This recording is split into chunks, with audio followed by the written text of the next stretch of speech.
আসসালামু আলাইকুম রহমতুল্লাহ। আজকে আমরা ম্যাথ সমাধান করব। এখানে একটা ম্যাথ দেয়া আছে, দেখেন কি বলা আছে। 7 সেন্টিমিটার ব্যাসার্ধ বিশিষ্ট বৃত্তের অন্তর্লিখিত বর্গক্ষেত্রের ক্ষেত্রফল কত। এই যে ম্যাথগুলো আমরা সমাধান করতেছি, এই ম্যাথগুলো হচ্ছে বিগত সালে বিসিএসসি আসার ম্যাথ। তো এখানে দেখেন কি বলা হচ্ছে, 7 সেন্টিমিটার ব্যাসার্ধ বিশিষ্ট বৃত্তের অন্তর্লিখিত বর্গক্ষেত্রের ক্ষেত্রফল কত। তো আমাকে যেহেতু বৃত্তের অন্তর্লিখিত কথা বলা হচ্ছে, তো একটা যদি আমি বৃত্ত আর্ট করি, হ্যাঁ, এই বৃত্তটার মধ্যে অন্তর্লিখিত মানে অন্তর মানে হচ্ছে ভিতর বোঝাচ্ছে, হ্যাঁ, একটা হচ্ছে অন্তস্থ একটা বহিস্থ এরকম, আর যেমন হচ্ছে অন্তর্লিখিত মানে হচ্ছে ভিতরে বোঝাচ্ছে। তো বৃত্তের বলা হচ্ছে ব্যাসার্ধ বিশিষ্ট বৃত্তের অন্তর্লিখিত বর্গক্ষেত্রের ক্ষেত্রফল কত। এখন এইখান থেকে এটা যদি কেন্দ্র হয়, এইখান থেকে যেদিকেই যাই না কেন, এইখান থেকে আমরা যেদিকেই, এটা একটা ডিমের মতো হয়ে গেল, যাই হোক, এখন এইখান থেকে যদি আপনি যেদিকেই যান না কেন, এদিকে গেলেও আপনার এটা ব্যাসার্ধ বোঝাবে, এদিকে গেলেও ব্যাসার্ধ বোঝাবে। এইখান থেকে কেন্দ্র থেকে, হ্যাঁ, বৃত্তের পরিধি পর্যন্ত যে দূরত্ব, এটা হলো ব্যাসার্ধ। তো এই ব্যাসার্ধের মান দেয়া আছে 7। এখন যদি আমি এই বৃত্তটাতে একটা কি অ্যাড করি, বর্গক্ষেত্র অ্যাড করি, তো আমরা জানি যে বর্গক্ষেত্র এইখানে দেখাই, এটা একটা টান দিলাম, এখানে একটা টান দিলাম, আবার এইটা এইখানে আসলো, এখান থেকে এখানে নিলাম। তো বর্গের শর্তটা কি, বর্গ হওয়ার জন্য শর্ত হচ্ছে বর্গ অবশ্যই কি হতে হবে, 4টে বাহু সমান হতে হবে। এটা হচ্ছে 4টে বাহু সমান এবং বৃত্তের অন্তর্লিখিত হয়ে গেল। এখন যদি আমি এইখান থেকে এইটা, আমরা জানি হচ্ছে এই জায়গা থেকে এই জায়গায় যদি টানা হয়, তাহলে এটা কি হবে, এই বৃত্তের ব্যাসার্ধ হবে। এই যে বৃত্তটা আছে, এই বৃত্তের ব্যাসার্ধ হবে। এখন এই বৃত্তের কেন্দ্র থেকে, হ্যাঁ, কেন্দ্র বরাবর যে বাহুটা যায়, এটাকে তো আমরা কি বলি, এটাকে আমরা বলি হচ্ছে মূলত ব্যাস বলি, তাই না? এইটাকে আমরা কি বলি, ব্যাস বলি। তাহলে এইরকম যদি হয়, এরকম যদি হয়, তাহলে আমরা কি বলবো, এটাকে এই বৃত্তের হলো ব্যাস বলবো। এই বৃত্তের ব্যাসের মধ্যে এটা দেখেন, এই বর্গটার কি হচ্ছে, কর্ণ হচ্ছে। একই বাহু যেটা হচ্ছে বৃত্তের কি বোঝাচ্ছে, ব্যাস বোঝাচ্ছে, আর এই বর্গটার কি বোঝাচ্ছে, কর্ণ বোঝাচ্ছে। তাহলে এই থেকে এতটুকু জায়গা আমরা জানি যে এটা হলো ব্যাসার্ধ, এটা ছিল 7, তাহলে এই অর্ধেকও কি হবে, 7 হবে। তাহলে এই কর্ণটার দৈর্ঘ্য কত হবে, টোটাল কর্ণটার দৈর্ঘ্য আমাদের কত হবে, এই কর্ণটার দৈর্ঘ্য হবে হচ্ছে 14, হ্যাঁ, কর্ণটার দৈর্ঘ্য কত হবে, 14 হবে। এই যে 7 সেন্টিমিটার করে ব্যাসার্ধটা, তাহলে টোটাল ব্যাস হচ্ছে 14। তো বর্গক্ষেত্রের ক্ষেত্রে আমরা জানি যে একটা সূত্র আছে, এটা শর্টকাটে আমরা জানি হচ্ছে √2a দিয়ে এটা বের করা যায় কর্ণের দৈর্ঘ্য, হ্যাঁ, কর্ণের দৈর্ঘ্য হচ্ছে √2a। তাহলে √2a সমান আমরা 14 লিখতে পারি, যেহেতু 14 হচ্ছে কর্ণের দৈর্ঘ্য, তাহলে √2a সমান যদি কর্ণ হয়, তাহলে কর্ণের মান হচ্ছে 14, এই জন্য বসায় দিলাম। তাহলে এইখান থেকে এর মানটা যদি আমরা বের করতে চাই, তাহলে কি হবে, এখানে হবে 14, এই 2 গিয়ে ভাগ হবে। তাহলে আমরা এখন কি করব, এইটার উপর বর্গ করব, কেননা কি বলা হচ্ছে, বর্গক্ষেত্রের ক্ষেত্রফল কত। তাহলে এই যে এর মানটা হচ্ছে কি, বর্গের এক বাহুর দৈর্ঘ্য, তাহলে যেহেতু ক্ষেত্রফলের সূত্র a², তাহলে উভয় পাশকে আমরা বর্গ করব। এটাকে বর্গ করলাম, এই পাশে বর্গ করলাম। এখানে 14-এর উপর বর্গ দিলে হয় 96, 196, আর এখানে রুটের উপর বর্গ দিলে স্কোয়ার রুট কেটে গিয়ে 2 থাকে। এটা দ্বারা এটা ভাগ করলে কত হয়, 9 দুগুণ 18, 1 থাকে, 8 দুগুণ 16, 98। এই 98 হচ্ছে, এই হচ্ছে বর্গক্ষেত্রের ক্ষেত্রফল। এই বর্গক্ষেত্রটার ক্ষেত্রফল হচ্ছে 98। তো এই যে একটা অঙ্ক সমাধান করলাম, এটা হচ্ছে 32তম বিসিএসে আসা একটা প্রশ্ন। তো আমরা এইভাবে অঙ্কগুলান সবগুলান বিসিএসের বিগত সালের যত প্রশ্ন আছে, অর্থাৎ এই যে 46তম বিসিএস থেকে 10তম BCS এর যত প্রশ্ন আছে এখন এইগুলো আমরা ধারাবাহিকভাবে ক্লাস দেওয়ার চেষ্টা করব। সেই জন্য আপনারা চ্যানেলটাকে অবশ্যই সাবস্ক্রাইব করবেন, হ্যাঁ, লাইক কমেন্ট করে পাশে থাকবেন। আরেকটা বিষয় আমি বলবো, সেটা হচ্ছে আমরা সামনে কত আসতেছে 19তম BCS, তাই না? 19তম BCS-এ 19তম নিবন্ধনে, 19তম নিবন্ধন, এই নিবন্ধনে আমরা প্রথম একটা ব্যাচ চালু করব, সেটা হচ্ছে ফ্রি ব্যাচ চালাবো। হ্যাঁ, ফ্রি ব্যাচ একটা চালাবো, এটা এই সামনে সার্কুলারটা দিলে আমরা এটা করব। তো সেই সার্কুলারে আপনারা যদি কেউ আগ্রহ থাকেন, হ্যাঁ, তাহলে অবশ্যই চ্যানেলটাকে সাবস্ক্রাইব করে দিয়ে রাখবেন, কারণ আমরা নেক্সট আপডেট জানাবো এই চ্যানেলের মধ্যে যে ব্যাচ চালু হচ্ছে। সেখানে আমরা সব সাবজেক্ট 4টে সাবজেক্টই পড়ানোর চেষ্টা করব। হ্যাঁ, আমরা এখন আসলাম 2 নম্বর অঙ্কে, তাই না? 2 নম্বর অঙ্কে দেয়া আছে একটি সমবাহু ত্রিভুজের বাহুর প্রত্যেকটির দৈর্ঘ্য 2 মিটার বাড়ালে। একটা সমবাহু ত্রিভুজ যেহেতু বলছে, একটা সমবাহু ত্রিভুজ আর্ট করলাম। হ্যাঁ, এইখানে বলা আছে যে সমবাহু ত্রিভুজের প্রত্যেকটার 2 মিটার বাড়ালে, এই বাহুগুলো যদি 2 মিটার বাড়ায়, এটা এ, এটাও এ, এটাও এ, কারণ প্রত্যেকটাই সমান। এখন এইখানে যদি 2 মিটার বাড়ানো হয়, তাহলে তখন তার বাহুর দৈর্ঘ্য হবে a+2, কারণ আগে ছিল এ, এখন 2 মিটার বাড়ানো হবে। তখন এর ক্ষেত্রফল মোটামুটি আগে যে ক্ষেত্রফলটা ছিল তার সাথে ক্ষেত্রফল বৃদ্ধি পাইছে। কতটুকু বৃদ্ধি পাইছে? 3√3 পরিমাণ বৃদ্ধি পাইছে। এখন বলা হচ্ছে সমবাহু ত্রিভুজের বাহুর দৈর্ঘ্য কত, তার মানে এই এ এর মানটা বের করতে বলছে। এ এর মানটা কত হবে এটা আমরা বের করব। সেই ক্ষেত্রে আমরা দেখি কি বলা যায়, যেহেতু এই যে বাহুর ক্ষেত্রফল বৃদ্ধি পাইছে, তাহলে প্রথম ক্ষেত্রফলটা যদি আমরা বের করি এখান থেকে, তখন আমরা দেখব সমবাহু ত্রিভুজের ক্ষেত্রফলের সূত্র কি? √3/4 a², তাই না? এখন যেহেতু নতুন বাহুটার দৈর্ঘ্য হচ্ছে a+2, তখন তার ক্ষেত্রফলটা কত হবে? √3/4 a+2 a², কারণ এটা 2 মিটার বৃদ্ধি পাইছে, তাহলে নতুন বাহু হবে এইটা, তখন তার ক্ষেত্রফল হবে এইটা। যেহেতু ক্ষেত্রফল বৃদ্ধি পায়, তাহলে এইটা হবে বড়, এইটা হবে বড়, আর এইটা হবে ছোট। তাহলে সেই ক্ষেত্রে বড়টা থেকে যদি আমি ছোটটা বাদ দেই, তাহলে আমার কি বের হবে? এই যে কতটুকু বাড়ছে সেটা বের হবে। কিন্তু ওখানে দেয়াই আছে যে বাড়ছে 3√3 পরিমাণ। তাহলে এটাকে যদি লেখা যায় 3√3, তাহলে বাড়ছে এতটুকু, সেটাকে আমরা যদি সমীকরণ আকারে লিখতে পারি, তাহলে আমরা বলতে পারবো। কীভাবে লিখতে পারবো সেটা দেখি। এখানে দেয়া আছে শর্ত মতে বা প্রশ্ন মতে আমরা লিখতে পারি। প্রশ্ন মতে কী হবে? √3/4 a+2 হোল² মাইনাস √3/4 a²। তাহলে এটা থেকে এটা বিয়োগ করলে পাওয়া যায় 3√3। হ্যাঁ, এতটুকু বাড়ছে। তাহলে এইখানে এটা থেকে এটা বিয়োগ করলে বাড়াটুকু পাওয়া যাবে, এই বাড়াটা আর এই বাড়াটা সমান, তাহলে এইটা সমান চিহ্ন দিলাম। সেই ক্ষেত্রে এখন দেখেন এখানে √3/4 আছে, এখানে √3/4 আছে, তাহলে আমরা এটাকে যদি কমন নেই, তাহলে এটাকে কি হবে? √3/4, এইখানে কমন নিলে এখানে থাকবে a+2 হোল² মাইনাস এখানে শুধু থাকবে a², তাহলে সমান থাকবে 3√3। এটা যদি হয়, তাহলে আমরা এখন এই অঙ্কটাকে মিশাই দেই। হ্যাঁ, কারণ এই অঙ্কটা আমাদের এখন লাগতেছে না। দেখি এখানে কি বলা আছে।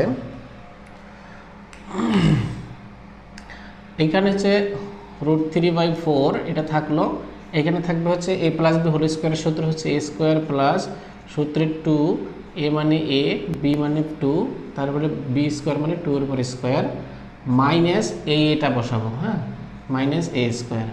এখন এই ব্র্যাকেট ক্লোজ করলাম, সমান 3√3 দিলাম। এই আমাদের অঙ্ক। তাহলে এখন দেখেন কি করা যায়। এখানে √3/4 যদি করি, এইখানে a² কাটা যায়, এখানে থাকে 2 দুগুণ 4 a প্লাস এখানে 2 এর উপর স্কোয়ার মানে 4 সমান 3√3। এখানে √3/4, দেখেন 4 আছে, উভয়ের মধ্যে যদি 4 থাকে তাহলে আমি কি করতে পারি, 4 কমন নেই। তাহলে 4 যদি কমন নেই, এটা তো গুণ অবস্থায় থাকবে, এইখানে থাকবে a, এখানে থাকবে 1, কারণ 4 তো কমন গেছে। এইখানে সমান 3√3। এই নিচের 4 উপরের 4 যদি কাটি, এখানে √3 a + 1 সমান 3√3 হয়। এখন দেখেন এইটার সাথে এইটা কিন্তু কি আছে, গুণ অবস্থায় আছে, অবশ্যই যা কি হবে, ভাগ হবে। তাহলে আমরা লিখতে পারি হচ্ছে a + 1 সমান 3√3/√3।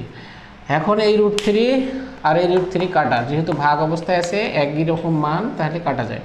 তাহলে a + 1 সমান যদি কত হয়, a + 1 সমান 3, তাহলে a সমান আমরা লিখতে পারি হচ্ছে 2, কারণ এই 1টা পাশে গিয়ে বিয়োগ হবে। তাহলে a এর মানটা হচ্ছে 2 আমরা পাইলাম। যেহেতু অঙ্কটায় বলা ছিল সমবাহু ত্রিভুজের বাহুর দৈর্ঘ্য কত, আর সমবাহু ত্রিভুজের আমরা প্রত্যেকটা বাহু কি a ধরছিলাম, তাই না? a ধরলেই তো সূত্রটা কি হবে, √3/4 a² হবে। কিন্তু এইখানে যদি এই বাহুর মানটা যদি আপনি x ধরেন, এইটা যদি x ধরেন, তখন এটা x² হবে। হ্যাঁ, এইখানে বাহুর মান যত ধরবেন সেইটা, এটা হচ্ছে বাহুর উপর স্কোয়ার, মূলত এর উপর স্কোয়ার না, এটা হচ্ছে বাহুর উপর স্কোয়ার। হ্যাঁ, ওই জন্য বাহুর মানটা যত ধরবেন ওইটার উপর স্কোয়ার দেবেন। তাহলে a আমরা বাহু ধরছি, এর মান 2, মানে এই অঙ্কের উত্তর হচ্ছে 2। এখন পরবর্তী অঙ্কটা আমরা দেখব, 3 নম্বর অঙ্ক। আচ্ছা, 3 নম্বর অঙ্কটা দেখি। এখানে বলা আছে ABCD চতুর্ভুজে AB সমান CD এবং AC সমান BD এবং A সমান কোণ 90 ডিগ্রি হলে ঠিক চতুর্ভুজ কোনটি হবে। হ্যাঁ, এই যে এই ব্যাপারটা, এই ধরনের অঙ্কগুলোর ক্ষেত্রে অনেক সময় মানুষ কনফিউশনে ভোগে বা আসলে আট করবে কিভাবে বুঝতে পারে না। এইটাই হচ্ছে মেইন সমস্যা, যেটা আমরা কিভাবে কল্পনা করব। তো এইখানে দেখেন চতুর্ভুজের কথা বলা আছে। তো চতুর্ভুজ, হ্যাঁ, এই যে আমরা যদি এইভাবে আট করি, এইভাবে আট করি, চতুর্ভুজ এটাও হয়। এই যে চতুর্ভুজ আমরা যদি এইভাবে আট করি, চতুর্ভুজ এটাও হয়। চতুর্ভুজ আমরা যদি এইভাবে আট করি, চতুর্ভুজ এটাও হয়। আবার 4টা বাহু যদি সমান করি, চতুর্ভুজ এটাও হয়। তাহলে এই যে চতুর্ভুজের ক্ষেত্রে আপনি লক্ষ্য করে দেখেন, এখানে বলছে AB সমান CD। আমরা একটা কল্পনা করলাম, ধরলাম এইটা ABCD একটা চতুর্ভুজ ধরছে ABCD। হ্যাঁ, এখন AB সমান CD, এখানে AB সমান CD এটা বোঝা যাচ্ছে অনায়াসেই, AB সমান CD।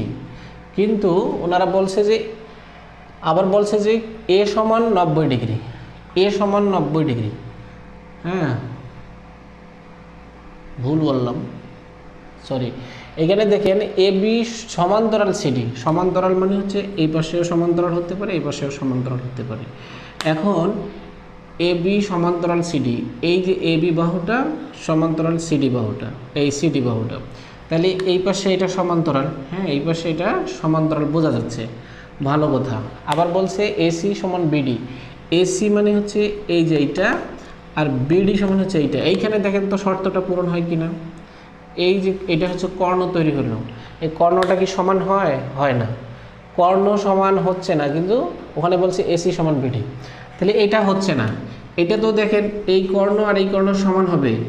হ্যাঁ, আবার AB সমান্তরাল কত হবে? CD, AB, এটা যদি CD হয়, হ্যাঁ, এটা যদি CD হয়, AB এইটার এটা সমান্তরাল, এটাও ঠিক আছে। AC আর কি BD দুটো সমান, দেখেন তো AC আর BD এটাও ধরলাম সমান, কিন্তু একটা কোণ 90 ডিগ্রি, এই কোণটা কি 90 ডিগ্রি? না, এই কোণটা কি 90 ডিগ্রি? এটাও হচ্ছে না। তার মানে কি আপনি এটাও হচ্ছে না, এটাও হচ্ছে না, তাহলে কোনটা হতে পারে? এই যে এটা দেখেন 90 ডিগ্রি কোণ আপনাকে যখন বলবে, দেয়া থাকবে, উল্লেখ করা থাকবে, তখন আপনি মনে রাখবেন 90 ডিগ্রি কোণ শুধুমাত্র দুটো চতুর্ভুজের হয়, একটা হচ্ছে বর্গের ক্ষেত্রে আর একটা হচ্ছে সামান্তরিকের ক্ষেত্রে। তাহলে বর্গের ক্ষেত্রে 4টা বাহুই সমান, হ্যাঁ, কিন্তু এইখানে দিছে 2টা বাহু সমান। এই যে AC সমান BD, মানে কর্ণ দুটো সমান দিছে এবং সমান্তরাল দিছে। এই দেখেন এই যে এটা ABCD। আচ্ছা, AB সমান্তরাল CD, এই দুটো বাহু সমান্তরাল না, এইটা বাহু আর এটা বাহু সমান্তরাল, এইখানে এইটা বোঝাচ্ছে। আবার বলতেছে যে এসি বিডি, এখানে দেখেন এই যে এইটা আর এইটা কি হবে সমান হবে। তাহলে কি হলো, এটা সমান হলে একটা কোণ হচ্ছে 90 ডিগ্রি হলো। একটা কোণ যদি 90 ডিগ্রি হয় তাহলে ওই চতুর্ভুজটি কি হবে, ওই চতুর্ভুজটি হবে একটা সামান্তরিক। তাহলে এইখান থেকে আমরা বুঝলাম যে বিপরীত বাহুগুলো সমান, দেখেন সমান আছে সমান্তরালও আছে, এই কথাটা উল্লেখ করা যাবে। আবার কি বিপরীতে যে কোণগুলোও সমান, কর্ণগুলোও সমান। একটা কোণ 90 ডিগ্রি হলে বাকি কোণগুলোও 90 ডিগ্রি, এটাই হচ্ছে কি সামান্তরিকের শর্ত। এখন এই শর্তগুলো আপনি সামান্তরিক যখন পড়বেন তখন আপনি এই শর্তগুলো জানলে অনায়াসে বুঝবেন যে এটা হচ্ছে একটা সামান্তরিক। এখন দেখেন বর্গের ক্ষেত্রে এরকম, বর্গের প্রত্যেকটা বাহু সমান, বর্গের প্রত্যেকটা বাহু সমান, নট শুধু বিপরীত বাহু, প্রত্যেকটা বাহুই সমান। আবার কি হচ্ছে একটা কোণ 90 ডিগ্রি, একটা কোণ 90 ডিগ্রি মানে প্রত্যেকটা কোণেই 90 ডিগ্রি। হ্যাঁ, আবার কর্ণদ্বয় সমান এবং পরস্পরকে সমকোণে সমদ্বিখণ্ডিত করে। আপনি এইভাবে জিনিসটা পড়বেন। সামান্তরিকের সাথে রম্বসের যেমন মিল, সামান্তরিক এইটা এইটা সামান্তরিক, এই সামান্তরিকের বিপরীত বাহুগুলো কি হবে সমান হবে এবং সমান্তরাল হবে। এই বাহু আর এই বাহু সমান সমান্তরাল, এই বাহু সমান এবং সমান্তরাল। কিন্তু ব্যাপারটা হচ্ছে এইখানে দেখেন একটা কোণও 90 ডিগ্রি নয়, এই কোণটাও 90 ডিগ্রি নয়, এই কোণটাও 90 ডিগ্রি নয়। হ্যাঁ, তাহলে কি হলো ব্যাপার, কোণ 90 ডিগ্রি নয়, কোণটা হচ্ছে 90 ডিগ্রি নয়। আবার কর্ণটাও দেখেন সমান হবে না, কর্ণটাও কি হবে সমান হবে না। রম্বসের ক্ষেত্রে দেখেন রম্বসের প্রত্যেকটা বাহুই সমান, রম্বসের আচ্ছা আমি ঠিক মতো আর্ট করতে পারলাম না। হ্যাঁ, এটাও কোণগুলো কিন্তু কি হবে সমকোণ হবে না। হ্যাঁ, কর্ণদ্বয় আবার দেখেন সমান হবে না। কর্ণদ্বয় পরস্পরকে সমকোণে সমদ্বিখণ্ডিত করে, কিন্তু কর্ণদ্বয় সমান নয়। বিপরীত বাহুগুলো সমান হবে এবং সমান্তরাল হবে, এটা হচ্ছে কর্ণের সূত্র। তাহলে এইভাবে আপনি জিনিসগুলো একটু মনে রাখবেন, তাহলে এই রকম করে জিনিসগুলো সহজে পেয়ে যাবেন, পাবেন, যে কোনো পরীক্ষায় আসলে এই জিনিসগুলো পারবেন। আচ্ছা, 4 নম্বর অঙ্কটা আমরা এখন দেখব। এখানে কি বলা আছে, কোনো ত্রিভুজের 3টি বাহুকে বর্ধিত করলে উৎপন্ন বহিস্থ কোণ 3টির সমষ্টি কত। এখানে বলা আছে যে কোনো ত্রিভুজের 3টা বাহুকে বর্ধিত করলে, একটা ত্রিভুজ আর্ট করলাম, এই ত্রিভুজের বলছে যে 3টা বাহুকে ওনারা বর্ধিত করতে বলছে। তো একটা ত্রিভুজের একটা বাহুকে যদি আমরা বর্ধিত করি তাহলে এখানে একটা কোণ উৎপন্ন হয়। আবার ত্রিভুজের একসাথে একটা কোণ থাকে, তখন এই কোণটা মিলে ধরেন এইরকম একটা, তো এইটা একটা সরল কোণ না, এই পাশে যদি একটা বাহু থাকে তাহলে এই সরল কোণটাকে দুইটা ভাগে ভাগ করা যায়। তাহলে এই অংশটা আর এই অংশটা মিলে কত হয় 180 হয়ে যায় না, 180 হয়ে যায়। এই যদিও এখানে দুইটা কোণ, কিন্তু এই বাহুটা না থাকলে কি হবে, এই বাহুটা না থাকলে এখানে কি হবে একটা সরল কোণ তৈরি হবে। তো সরল কোণের মান কত 180।